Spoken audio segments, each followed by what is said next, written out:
Okay, so today is His Holiness's 90th birthday, July 6th. Is it? Wow, that's pretty auspicious. All right. Um, yeah. Oh, signs abound if you look for them. That's true. Yeah, thank you. I don't know if right. There's a lot. Yeah, of course we do that. We have this confirmation bias, and it makes us feel better in many instances, which is not a bad thing. It's a coping mechanism. Um, anyway, yesterday, I think it was the day before, maybe, His Holiness made the announcement. I don't know if any of you heard this, that he's going to live to be 130 years old.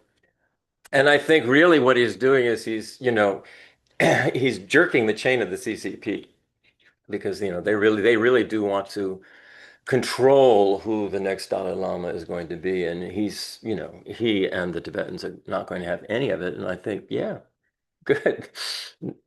And who knows? Maybe he can live. Some people live that long. There are some people who actually can live that long, but that is like that's. I mean, In Tibetan years, are they showing are what we call it now? anyway, they do say it is said that, and the Tibetans firmly believe His Holiness is the emanation of Buddha Chenrezig, the Buddha of compassion. So what we're going to do is we're going to open up with some mantras, some prayers, and this is for. What we want to do is, if any of you are familiar with the refuge visualization, you just imagine in the space in front of you, you have, huh? My thing on the screen for people. That's Not at this time. Yeah, not quite yet. Imagine in the space in front of you, there's this beautiful platform of light. On that platform, enthroned lotuses that are thrones that these enlightened beings sit in, there is Buddha Shakyamuni, uh, who is the founder of Buddhism. There is Chenrezig, who is the Buddha of compassion. There's Manjushri, who's the Buddha of wisdom. There is Vajradhara, who is the Buddha of the primordial Buddha, the Buddha that we all have the potential to become. And Vajradhara has to do with the esoteric practices in Buddhism. And then in front of Buddha Shakyamuni is His Holiness the Dalai Lama. Uh, Coming from Buddha Shakyamuni is Tsongkhapa, then His Holiness the Dalai Lama, then all of our teachers, whether they're with the compassion wing, the wisdom wing, the Vajradhara wing, but all of our teachers are there. So we imagine this in front of us. And then we imagine we're out there looking at all of this. Put Tracey right in front of us. Tracey's right with us, in other words. We are her Sangha, and she is with us, and we are with her. And then we're surrounded by all sentient beings. And so then include the tragedy that happened over the past weekend. I mean, think of all of the parents, what they're going through. I mean, again, it's an unexpected loss. It's such a shock. And it's very so because they're in our community, hold them here too. Put them in front of Tracey. So just imagine all of this. And the first thing we're going to do is take refuge. So you go ahead and put up the sheet. Lama Yeshe, who we're going to be hearing many of his words today, a wonderful, I mean, an absolutely great teacher for Westerners. Unbelievable. Uh, he says when we're talking about refuge, what we're actually taking refuge in is the wisdom of the Buddha. And that wisdom has to do with who we are, how we exist, what is our relationship to everything in the universe. This, in a way, it's high, you would even say it's scientific. It's a scientific. We've talked a lot about this. It is about the interdependent, interrelated nature of everything, and that when you actually get down to analyzing it, nothing exists independently. Everything is a you could say a non-dual co-arising. Are you recording? Yeah. Mhm. So this is what we're taking refuge in, and this profound wisdom, because if we understand the nature of reality, everything else is going to just fall right into place. So let's have that thought that what we're taking refuge in now is the wisdom of the Buddha. This wisdom is going to benefit us. It's going to benefit Tracy. It's going to benefit all the people and the children who passed away over the weekend. It's going to benefit all of their parents and loved ones. It will benefit all sentient beings if we can understand that wisdom and then share it. Okay, so we'll do this 3 times, and we'll do this in Tibetan, taking refuge in generating bodhicitta. Sangye chedam soki chognam la jangchu bardu dagni kyapsu chi daki chenyen gi pe sonam ki drola penchir sangye drupar sho Sangye zhedang tsoki chognam la Jangchu bardu dagni kyapsu chi Dagi jinyen gi pe sonam ki Drola penchir sangye drupar sho Sangye chedang tsoki chognam la Jangchu bardu dagni kyapsu chi Daki jinzo gipe sonam ki Drola penchir sangye drupar sho. Now we move to the mantra of Buddha Shakyamuni, which is Tayata Om Muni Muni Maha Muni Swoha. And this, again, according to Lama Zopa Rinpoche and according to Lama Yeshe, Muni means great. And what we're referring to is this, this great potential to cut through delusions, really, to get to the truth. So how does Lama Yeshe put it? Um, uh, anyway, it's in thinking of Buddha Shakyamuni, you're saying this is great knowledge, super great knowledge, super wisdom that this is what Buddha Shakyamuni taught. So the main, that there are the teachings of love and compassion, but love and compassion are unstable without this super great wisdom. You could put it in that way. And so what we want to just imagine is that emanating in front of us on this platform from Buddha Shakyamuni is all of this light, this wisdom in the form of light coming out to all of us, to Tracy, to all of the people who lost their lives over the weekend, to all of us surrounding them and praying for them. All of this wisdom is emanating from Buddha Shakyamuni as we say this mantra, and we'll do this 7 times. Okay. Again, it's Tayato Om Muni Muni Maha Muni Ye Swaha. Tayato Om Muni Muni Maha Muni Ye Swaha. Tayato Om Muni Muni Maha Muni Ye Swaha. Tayato Om Muni Muni Maha Muni Ye Swaha. Tayato Om Muni Muni Maha Muni Ye Swaha. Tayato Om Muni Muni Maha Muni Ye Swaha. Tayato Om Muni Muni Maha Muni Ye Swaha. Tayato Muni Muni Maha Muni Eswar. So now we're a little familiar with that. We're going to do that a little quicker, and we'll do half a mala